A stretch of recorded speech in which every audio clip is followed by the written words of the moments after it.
آج ہماری جتنی تعداد ہے دنیا میں، اتنی تعداد ہماری ماضی میں کبھی نہیں تھی۔ ظاہری اسباب اور دنیاوی قوت کے اعتبار سے آج جتنی طاقت ہمیں حاصل ہے، ماضی میں اتنی طاقت ہمیں کبھی حاصل نہیں تھی۔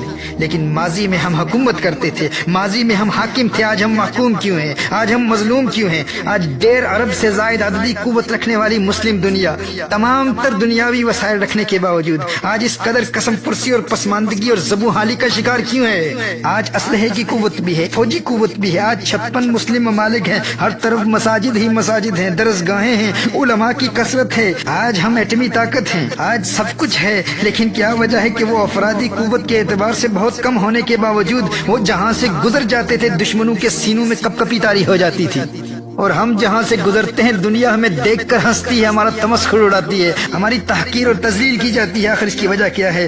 فرق کیا ہے ہم میں اور ان میں؟ میرے دوستو، فرق صرف یہی ہے کہ وہ تعداد میں کم تھے لیکن ان کے پاس سجدوں کی لذت تھی، سجدوں کی قوت تھی۔ ہم تعداد میں بہت زیادہ ہونے کے باوجود سجدوں کی لذت سے محروم ہے۔ فرق یہی ہے۔ ہمارے پاؤں قبر میں ہے لیکن ابھی تک نہ خود عبادت میں استقامت، نہ خود سجدوں کی حقیقی لذت حاصل کر پائے، اور نہ ہی اپنی اولاد کے دلوں میں یہ جذبہ بیدار کر سکے۔ ماضی میں تعداد میں بہت کم تھے لیکن آخر وہ کون سی روحانی قوت تھی جو ہمیں توپوں سے لڑا دیا کرتی تھی؟ تھے ہم ایک تیرے مارکا آراؤں میں، خشکیوں میں کبھی لڑتے کبھی دریاؤں میں، دی آزانے کبھی یورپ کے کلیساؤں میں، کبھی افریقہ کے تپتے ہوئے صحراؤں میں، شان آنکھوں میں نہ جچتی تھی جہاں داروں کی، کلمہ پڑھتے تھے ہم چھاؤں میں تلواروں کی۔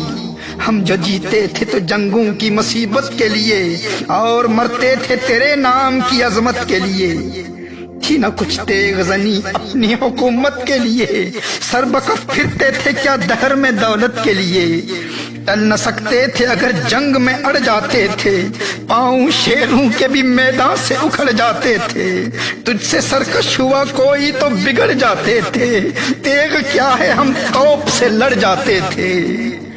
نقش توحید کا ہر دل پہ بٹھایا ہم نے، زیر خنجر بھی یہ پیغام سنایا ہم نے۔ صفائے دہر سے باطل کو مٹایا ہم نے، نوع انسانی کو غلامی سے چھڑایا ہم نے۔ تیرے کعبے کو جبینوں میں بسایا ہم نے، تیرے قرآن کو سینوں سے لگایا ہم نے۔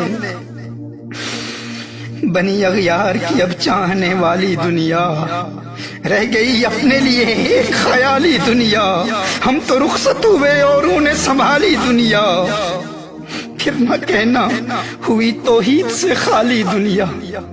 تیری محفل بھی گئی، چاہنے والے بھی گئے، شب کی آہیں بھی گئی، صبح کے نالے بھی گئے، دل تجھے دے بھی گئے، اپنا صلہ لے بھی گئے، آ کے بیٹھے بھی نہ تھے اور نکالے بھی گئے، آ کے بیٹھے بھی نہ تھے اور نکالے بھی گئے۔ لطف مرنے میں ہے باقی نہ مزہ جینے میں، کچھ مزہ ہے تو یہی خون جگر پینے میں۔ کتنے بےتاب ہیں جوہر میرے آئینے میں، کس قدر جلوے تڑپتے ہیں میرے سینے میں۔ اس گلستان میں مگر دیکھنے والے ہی نہیں، داغ جو سینے میں رکھتے ہوں وہ لالے ہی نہیں۔ کس کی ہیبت سے صنم سہمے ہوئے رہتے تھے، منہ کے بل گر کے ہو اللہ احد کہتے تھے۔ آ گیا عین لڑائی میں اگر وقت نماز، آ گیا عین لڑائی میں اگر وقت نماز، قبلہ روحوں کے زمیں بوس ہوئی قوم حجاز، ایک ہی صف میں کھڑے ہو گئے محمود و ایاز۔ نہ کوئی بندہ رہا نہ کوئی بندہ نواز، بندہ و صاحب و محتاج و غنی ایک ہوئے، تیری سرکار میں پہنچے تو سبھی ایک ہوئے، تیری سرکار میں پہنچے تو سبھی ایک ہوئے۔ چاک اس بلبل تنہا کی نوا سے دل ہوں، جاگنے والے اسی بانگے درا سے دل ہوں، یعنی پھر زندہ نئے عہد وفا سے دل ہوں، پھر اس بادئے دیرینہ کے پیاسے دل ہوں۔ عجمی خم ہے تو کیا میں تو حجازی ہے، عجمی خم ہے تو کیا میں تو حجازی ہے، نغمہ ہندی ہے تو کیا لے تو حجازی ہے، نغمہ ہندی ہے تو کیا لے تو حجازی ہے۔ آج پوری دنیا کے مسلمانوں پر جو ظلم و تشدد ہو رہا ہے، ہماری ناکامی کا سبب کیا ہے اور ان کی فتح و کامرانی کا راز کیا تھا؟ وہ تعداد میں کم تھے لیکن پھر بھی دنیا میں چھائے ہوئے تھے۔ آخر کیوں؟ اس لیے کہ انہیں سجدوں کی لذت حاصل تھی۔ وہ 313 تھے لیکن جنگ کے میدان میں سجدے میں گر کر رب کو پکارتے تھے۔ وہ خلاق کائنات کی بارگاہ میں اپنی جبین نیاز خاک آلود کرنے کی لذت حاصل کرتے تھے۔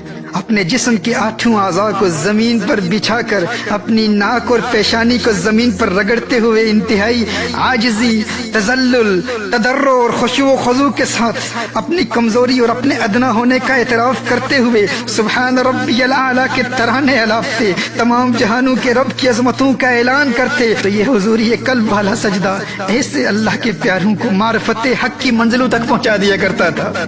میرے دوستو، جنہیں سجدوں کی لذت سے روحانی قوت ملتی ہے وہ کبھی سجدہ قضا نہیں ہونے دیتے، اگرچہ وہ میدان جنگ میں ہوں، اور اسی لیے دنیا کی کوئی طاقت انہیں شکست نہیں دے سکتی تھی۔ انہی سجدوں میں وہ اللہ کو پکارتے اور اللہ کی غیبی مدد حالت جنگ میں نازل ہوتی، اور حالت جنگ میں بھی کبھی ان کا سجدہ قضا نہیں ہوتا تھا۔ وہ رب سے سجدے کی حالت میں راز و نیاز کی باتیں کیا کرتے تھے، اور ہم حالت امن میں بھی اپنے آرام دہ بستروں میں غفلت کی نیند سوتے رہتے ہیں، نہ خود بیدار ہوتے ہیں اور نہ اپنی نوجوان نسل کو سجدوں کی لذت سے روشناس کراتے ہیں۔